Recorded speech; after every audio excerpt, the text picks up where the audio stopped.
جیسے رسول لگے رہتے تھے، اسی طرح رسول کے امتیوں کا بھی کام یہ ہے کہ وہ امر بالمعروف نہی عن المنکر کا فریضہ انجام دیتے رہیں۔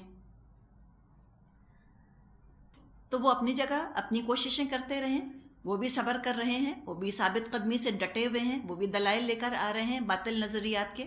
تو تم حق پر ہوتے ہوئے تم تو زیادہ حقدار ہو اس بات کے کہ تم ڈٹ جاؤ اپنی بات پر، تم صبر کرو، تم ڈٹ جاؤ، تم ثابت قدم رہو، تم دلائل دو ان کو حق کے۔ ٹھیک ہے، دلیل کا دلیل سے مقابلہ ہونے دو، صبر کو صبر سے ٹکرانے دو، پھر دیکھتے ہیں قیامت کے دن کون کامیاب ہوتا ہے، کون ہے جس پر کہ رسوا کن عذاب آتا ہے اور کون ہے جس پر کہ ہمیشہ رہنے والا عذاب اترتا ہے۔ اللہ تعالی ہم سب کو اس عذاب سے بچائے، اور سب کے لیے ہمیشہ ہدایت کی دعا، اپنے لیے تو خاص طور پہ، سب کے لیے، تمام مسلمانوں کے لیے ہدایت کی دعا کہ اللہ جو غلطی پر ہے اس کو اپنی غلطی خود نظر آ جائے۔ اس سے اچھی کیا بات ہوگی نا؟ یا اللہ میری زبان میں تاثیر دے دے، مجھ کو ذریعہ بنا دے ہدایت کا، یہ دعا کیجئے۔ ہدایت دینا تو میرے بس میں نہیں ہے، لیکن ہدایت کا ذریعہ تو ہم بن سکتے ہیں نا۔ اگر اللہ نے کسی شخص کے بارے میں فیصلہ کر لیا ہے کہ اس کو ہدایت ملنی ہے، اللہ مجھے ذریعہ بنا دے، اپنے لیے مانگے ہم، اور اس کا سورس تو ایک ہی ہے، اور وہ ہے اللہ کی کتاب۔ فرمایا انا انزلنا علیک الکتاب للناس بالحق فمن اهتدى فلنفسه ومن ضل فانما يضل عليها وما انت عليهم بوکیل۔ اے نبی صلی اللہ علیہ وسلم، ہم نے سب انسانوں کے لیے یہ کتاب برحق آپ پر نازل کی ہے۔ اب جو سیدھا راستہ اختیار کرے گا اپنے لیے کرے گا، اور جو بھٹکے گا اس کے بھٹکنے کا وبال اسی پر ہوگا، آپ ان کے ذمہ دار نہیں ہیں۔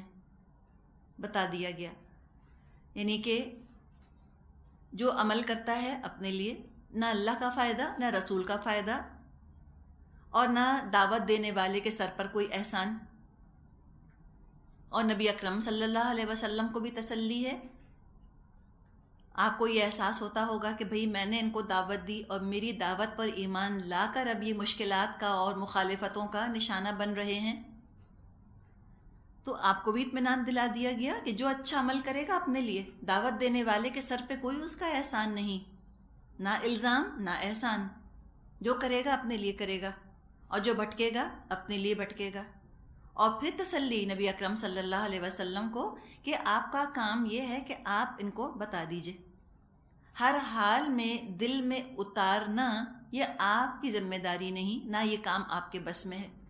تو ناممکن کام، امپاسبل کام which is beyond us، کیوں ہم اس کام کی ذمہ داری لیں؟ ہم کیوں اوور اسٹیمیٹ کریں اپنے آپ کو کہ ہم ایسے عقل مند، ایسے دانا، ایسا اچھا بولنے والے ہم ہو گئے ہیں کہ ہم جس سے بات کریں گے ہم تو قائل ہی کر دیں گے اس کو۔ لیکن پھر ہم کیا کریں کہ ہم کچھ لوگوں سے یہ معجزہ طلب کرتے ہیں، ہم کہتے ہیں کہ فلاں شخص جس سے بات کرے قائل کر کے چھوڑے اس کو۔ ہم کہتے ہیں اچھا لو فلاں نے تم سے بات کی تھی، وہ تو قائل ہی نہیں ہوئے، پتہ نہیں کیسا ادھورا علم ہے ان کا، ان کو بات کرنے کا طریقہ ہی نہیں آتا۔ یہ خیال آتا ہے نا؟ کسی بھی عالم کو آپ ذہن میں لے آئیے۔ اکثر ہم یہ بات کہتے ہیں کہ ٹی وی پر فلاں آ رہے ہیں اور وہ شراب کو کہہ رہے ہیں کہ حرام نہیں ہے، وہ پردے کے خلاف بات کر رہے ہیں، یہ وہ، تو عالم آ کر کیوں نہیں سمجھاتے ان کو؟ ہم اتنے بھولے ہو جاتے ہیں، ہم سمجھتے ہیں کہ عالم اگر ان سے بات کریں گے وہ سب تائب ہو جائیں گے، سب سر جھکا دیں گے، کان دبا کر فرما بردار ہو جائیں گے۔ ایسے عالموں کی زبانوں میں اگر تاثیر ہوتی تو کیا بات تھی؟ اور اگر عالم ان کو قائل نہیں کر سکتے، ہم کہتے ہیں لو یہ کیا عالم ہے، قائل ہی نہیں کر سکے ان کو، وہ تو ڈٹے رہے اپنی غلطی کے اوپر۔ تو ہم تاریخ میں دیکھیں، قرآن نے قصے سنائے ہیں، رسولوں نے تبلیغ کی، سب قائل ہو گئے، سب مان گئے، سب نے اپنی حجتیں چھوڑ دیں؟ نہیں چھوڑی۔ تو یہ کسی سے اس طرح کا معجزہ نہ طلب کریں ہم لوگ کہ وہ فلاں عالم فلاں سے بات کرے گا تو وہ درست ہو جائے گا، اور درست نہ ہوا تو ہم کو عالم پر ہی شک ہونے لگتا ہے کہ لو کیوں نہیں اس نے بات سمجھائی۔ اپنی طرف سے انسان، میں اور آپ، ہم کوشش کر سکتے ہیں بات سمجھانے کی، گارنٹی نہیں ہے کہ ہمارے سمجھانے سے کوئی سمجھ بھی جائے گا۔ بعض دفعہ لوگ اسی طرح دعوت دینے والے کو اسکیپ گوٹ بنا لیتے ہیں نا، کہ انہوں نے اچھی طرح نہیں بتایا، یا یہ بھی آپ نے سنا ہوگا لوگ کہتے ہیں پتہ نہیں کیسے قرآن پڑھاتے ہیں، اثر ہی نہیں ہوتا۔ تو ان کے کہنے سے اثر نہیں ہوگا، جو دل کھولے گا اس پر اثر ہوگا۔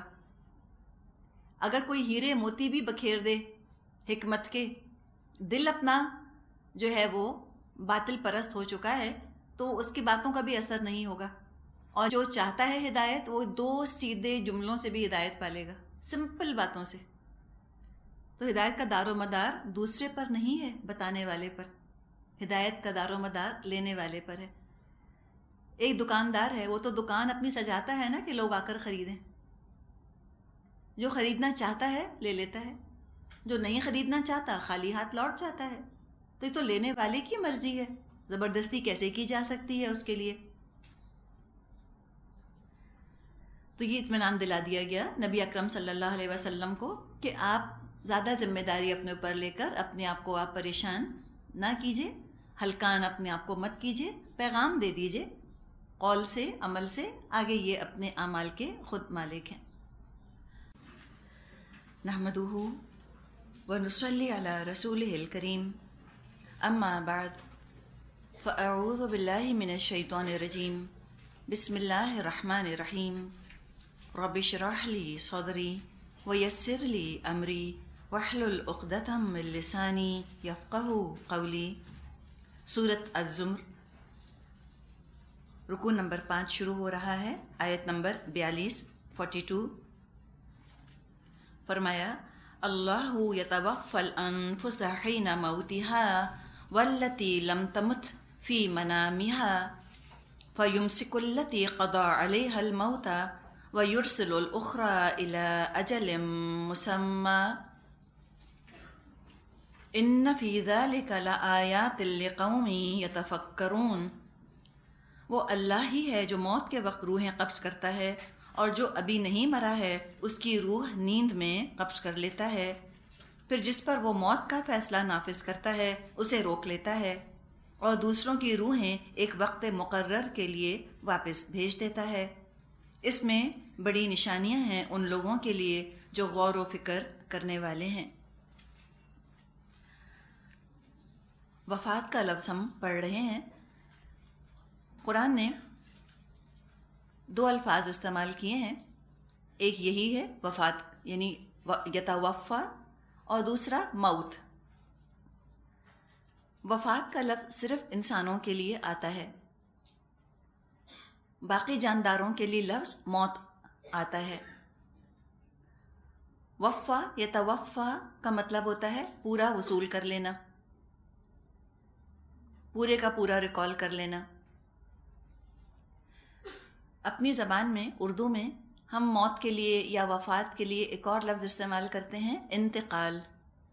انتقال کا مطلب کیا؟ ٹرانسفر، نقل ہو جانا، ایک جگہ سے دوسری جگہ چلے جانا، نقل مکانی کہا جاتا ہے ٹرانسفر کو۔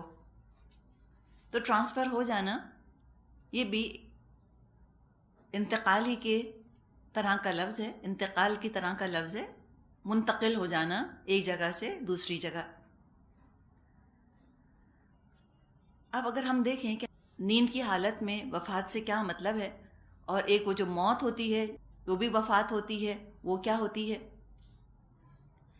حدیث میں مضمون یہ آتا ہے کہ نیند موت کی بہن ہے، اس لیے کہ ملتی جلتی چیزیں ہیں۔ نیند ہر روز کی ریہرسل ہے کہ دیکھو ایک دن تم کو اسی طرح موت آ جائے گی، اور اسی بات کو نبی اکرم صلی اللہ علیہ وسلم کی دعا میں بھی موقت کیا گیا ہے، ری انسٹیٹ کیا گیا ہے۔ آپ دعا فرماتے تھے، الحمد للہ الذی احیانا بعد ما اماتنا والیہ النشور، کہ شکر ہے اللہ کا، کل تعریف اللہ کی جس نے زندہ کیا ہم کو ہماری موت کے بعد، اور اسی کی طرف پلٹنا ہے، اسی کی طرف لوٹنا ہے۔ یہ صبح اٹھنے کی دعا ہے۔ حدیث میں آتا ہے کہ تم سب سو رہے ہو، یعنی مضمون یہ ہے حدیث کا کہ اس وقت اس جو زندگی تم گزار رہے ہو، تم سب سو رہے ہو، اور جاگنے کا وقت تو قیامت کا دن ہوگا۔ جب قیامت آئے گی تو تم اٹھ جاؤ گے، تم جاگ جاؤ گے۔ یعنی یہ زندگی ایک ڈریم لائک سٹیٹ ہے، ان ریئل ہے ایک طرح سے، اصل ریالٹی تو قیامت اور آخرت ہے۔ اسی طرح سونے کے وقت کی دعا آپ نے سکھائی، بسمک اللہم اموت و احیا، اللہ تیرے نام کے ساتھ میں مرتا ہوں اور میں زندہ ہوتا ہوں۔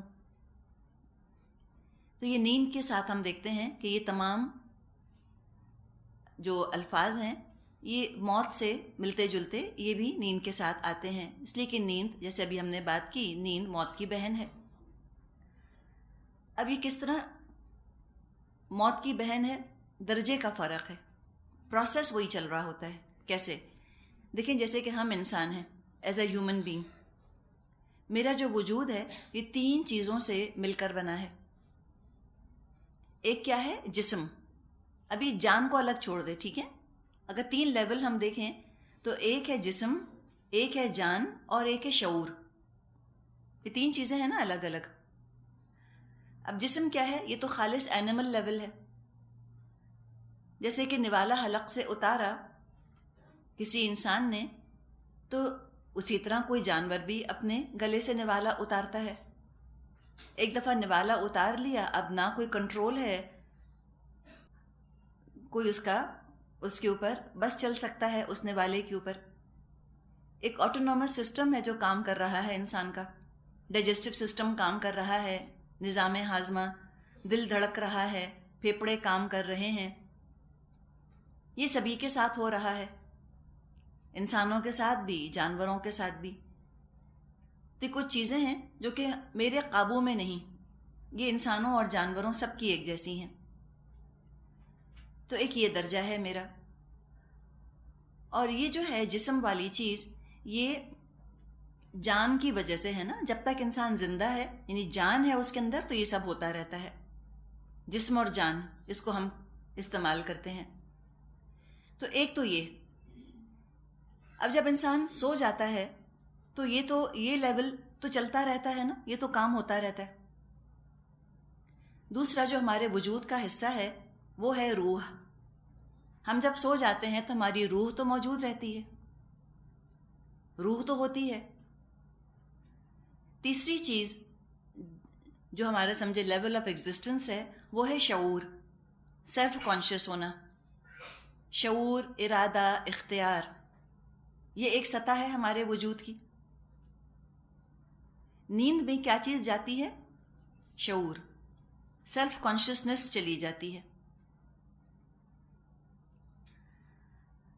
موت جب آتی ہے تو موت میں تو شعور بھی چلا گیا، جان بھی چلی گئی اور روح بھی چلی گئی، جبکہ نیند میں جان موجود رہتی ہے، جسم موجود رہتا ہے، اور روح موجود رہتی ہے، صرف شعور جاتا ہے۔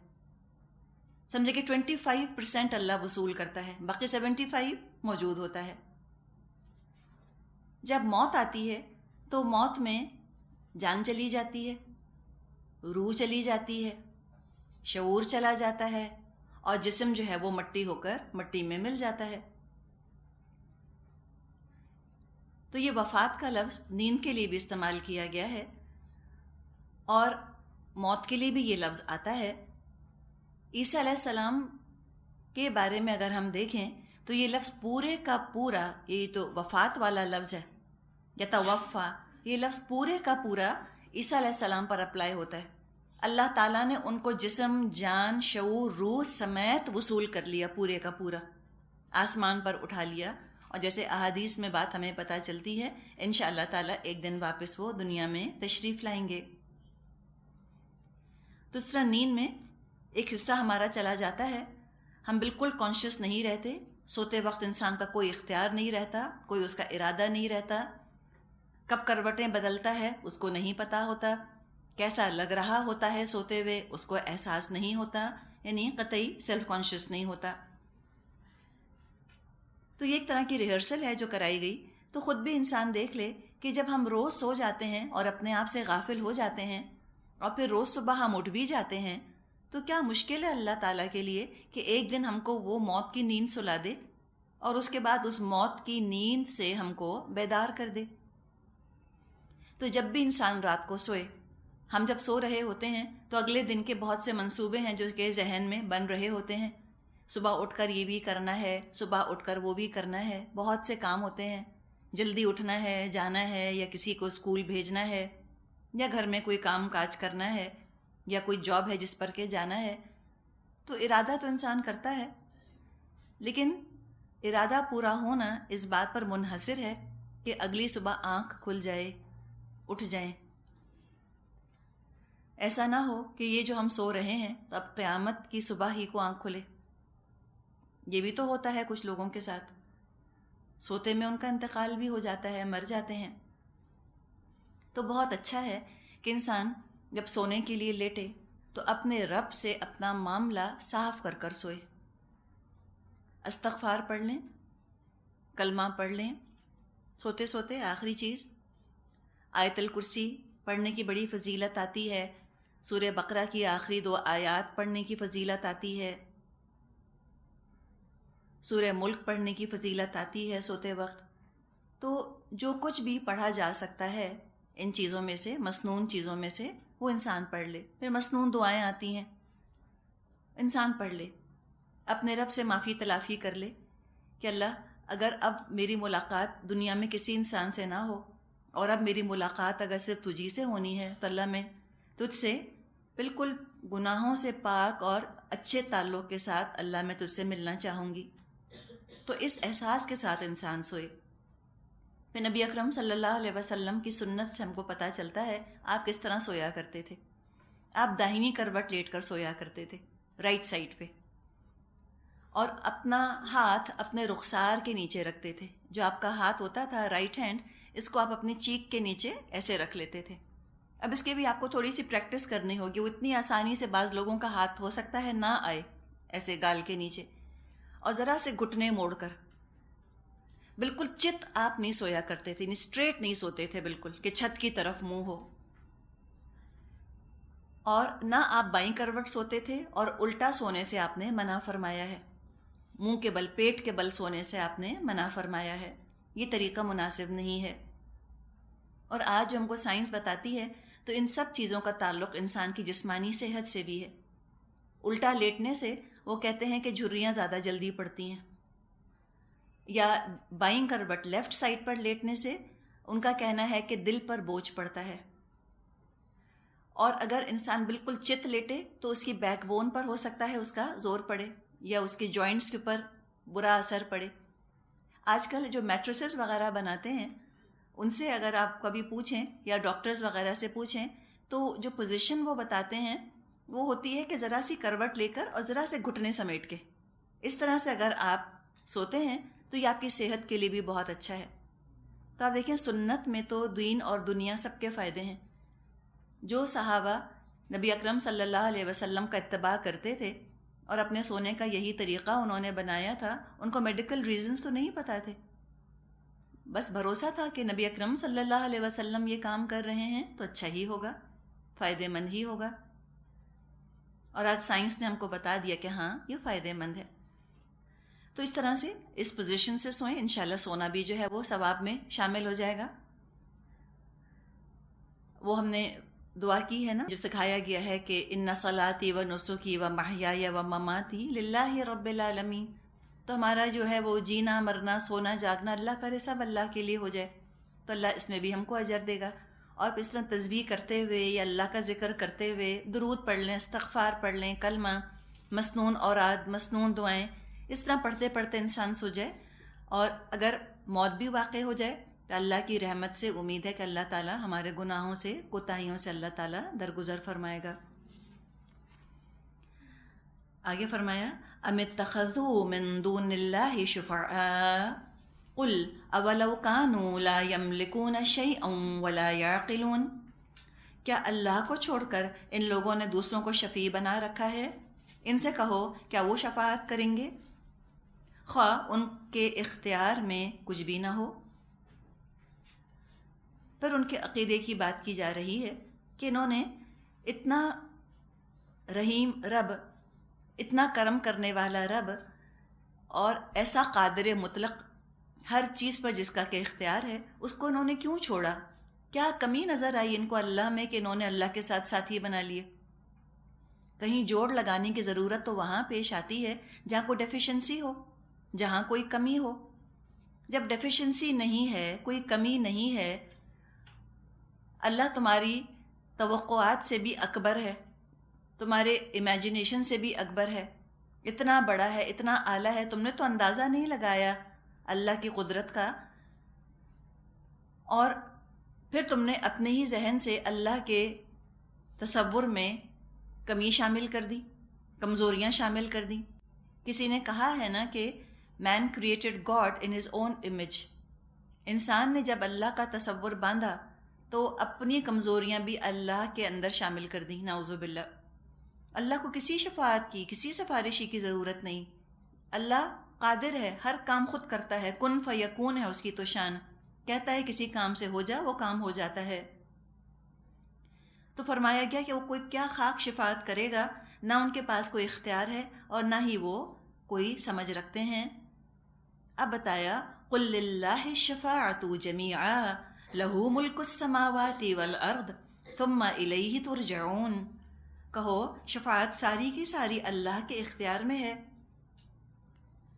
آسمانوں اور زمین کی بادشاہی کا وہی مالک ہے، پھر اسی کی طرف تم پلٹائے جانے والے ہو۔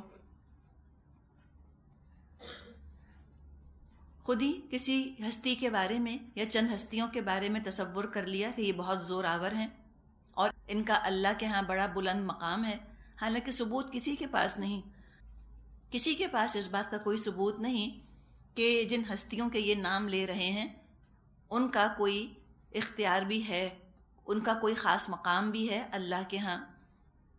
فرمایا کہ سب کی سب شفاعت اللہ کے لیے ہے، کل اختیار اللہ کا ہے، جیسے کہ کل ملکیت اللہ کی ہے، اور اسی کی طرف تم لوٹائے جاؤ گے۔ مراد ہے کہ جھوٹے سہارے چھوڑو، ان بے ساکھیوں کو رہنے دو اور تم توحید کے عقیدے کے مطابق اپنی زندگیاں گزارو۔ لیکن پھر ان کا حال بتایا گیا، حال کیا ہے ان کا؟ وَإِذَا ذُكِرَ اللَّهُ وَحْدَهُ اشْمَأَزَّتْ قُلُوبُ الَّذِينَ لَا يُؤْمِنُونَ بِالْآخِرَةِ وَإِذَا ذُكِرَ الَّذِينَ مِن دُونِهِ إِذَا هُمْ يَسْتَبْشِرُونَ۔ جب اکیلے اللہ کا ذکر کیا جاتا ہے تو آخرت پر ایمان نہ رکھنے والوں کے دل کڑھنے لگتے ہیں، اور جب اس کے سوا دوسروں کا ذکر ہوتا ہے تو یکایک وہ خوشی سے کھل اٹھتے ہیں۔ اشمئزت مختلف لفظ ہے، رباعی ہے، یہ شین میم حمزہ زا مادہ ہے، روٹ ورڈ ہے اس کا شین میم حمزہ زا۔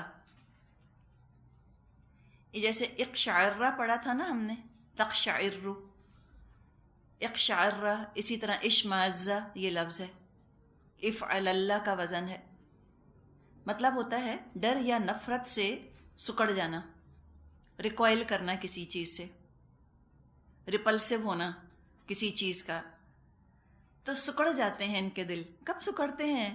توحید کا ذکر سن کے۔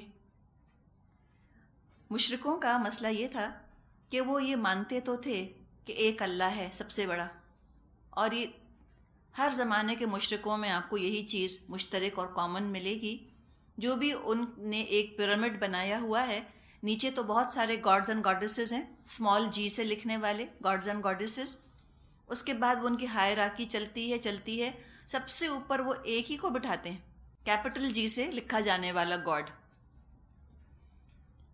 مسئلہ کیا ہے کہ اس ایک گاڈ کے نیچے انہوں نے اتنے سارے اختیار رکھنے والے چھوٹے چھوٹے معبود بنا دیے، یہی تو شرک ہے۔ اور شرک شروع کیسے ہوا؟ یوں سمجھے کہ اللہ کی ایک ایک صفت کو اللہ سے جدا کر کے اور اس کو ایک الگ ہستی کے سپرد کر دیا، ایک اللہ کے کئی الہ نعوذ باللہ انہوں نے بنا دیے۔ اب جمع کرنے کی ضرورت ہے، ون کرنے کی ضرورت ہے، یکجا کر دو، سارے دیوی دیوتاؤں کو تم ضم کر دو، ایک اللہ ہے جس میں کہ یہ ساری خوبیاں ہیں، اللہ کی صفات کو الگ الگ مت بانٹو۔ تو وہ بھی مانتے تو تھے کہ ایک اللہ ہے، لیکن سوچتے تھے کہ اگر آخرت آئی، بالفرض آئی، تو اس بڑے اللہ سے تو آخرت میں واسطہ پڑے گا۔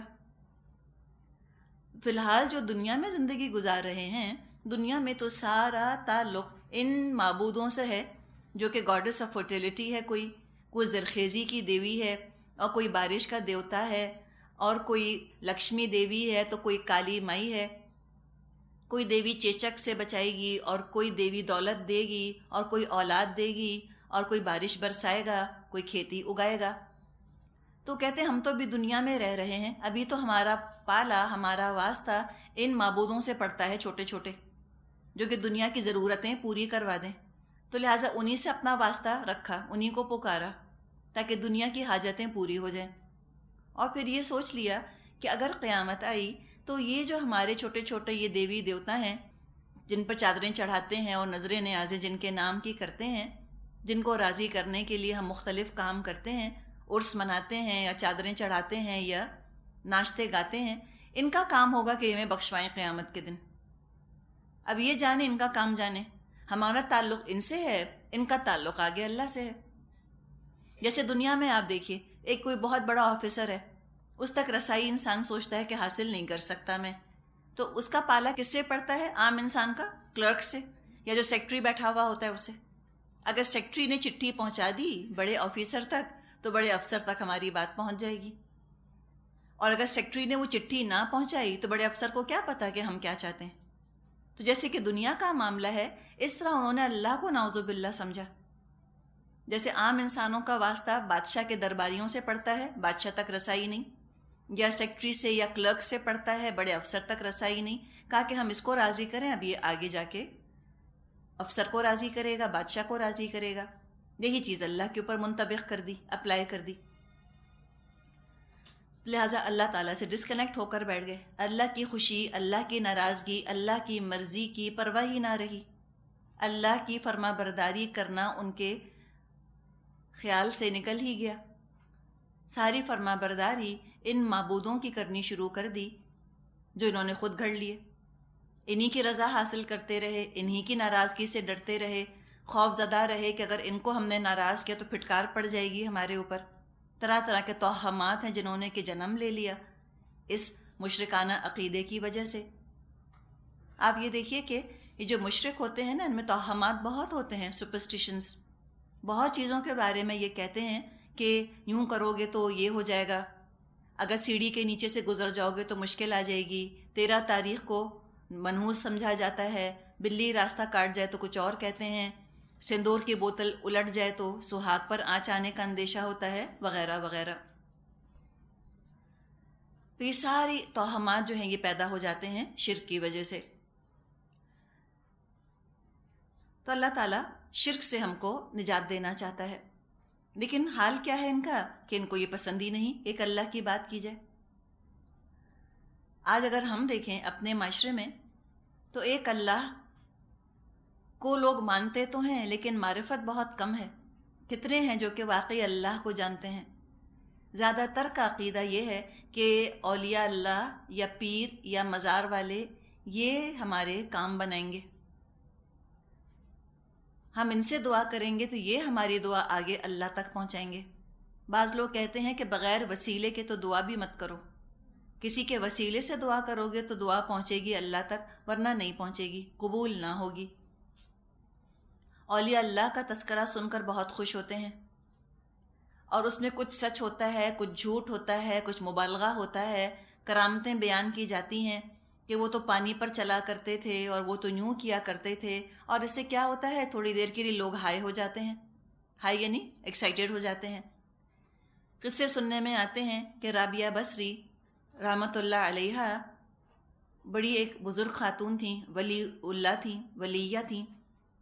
اب وہ گئیں عمرہ کرنے یا حج کرنے، کسی بات پر ان کو کچھ برا لگ گیا، انہوں نے ضد باندھ لی کہ میں نہیں جاؤں گی کعبے تک، ایک جگہ بیٹھ گئیں۔ اب لوگ جو ہیں جو کہ خانہ کعبہ کا طواف کر رہے تھے وہ تو وہاں موجود تھے خانہ کعبہ کے گرد، انہوں نے دیکھا کہ خانہ کعبہ ایک دم سے غائب ہو گیا، اور جب پوچھا کہ کہاں گیا تو ایک آواز آئی کہ وہ رابعہ بصری کے پاس گیا ہے، اتنی بڑی ولیہ ہیں وہ۔ اب نعوذ باللہ آپ سوچیں ایسے ہو سکتا ہے؟ نبی اکرم صلی اللہ علیہ وسلم اور آپ کے مبارک ساتھی حدیبیہ کے مقام پر رکے تو خانہ کعبہ آیا تھا کیا نبی اکرم صلی اللہ علیہ وسلم کے لیے؟ اگر آتا تو آپ سے بڑھ کر کون حقدار تھا، کس کا مقام تھا کہ خانہ کعبہ آپ کی زیارت کے لیے آ جاتا؟ اور اللہ کے لیے کچھ مشکل نہیں، اللہ کر دیتا۔ جب طور کو اللہ بنی اسرائیل کے سر پر اٹھا سکتا ہے تو خانہ کعبہ کو نبی اکرم صلی اللہ علیہ وسلم کے لیے لانا کیا مشکل تھا اللہ کے لیے؟ لیکن اللہ نے یہ کام نہیں کیا تاکہ پتہ چلے کہ اب معجزوں کا دور گزر گیا، سب سے بڑا معجزہ قرآن ہے۔ لیکن یہ واقعہ بیان کیے جاتے ہیں اور لوگ بہت ایکسائٹیڈ ہوتے ہیں سن کے، یا یہ کہنا کہ فلاں بزرگ صرف شکل دیکھ کر زندگی کے حالات بتا دیتے ہیں، اور وہ تو یہ بھی بتا دیتے ہیں کہ تم نے کیا کھایا تھا، تم کہاں رہتے ہو، گھر کا نقشہ بتا دیں گے۔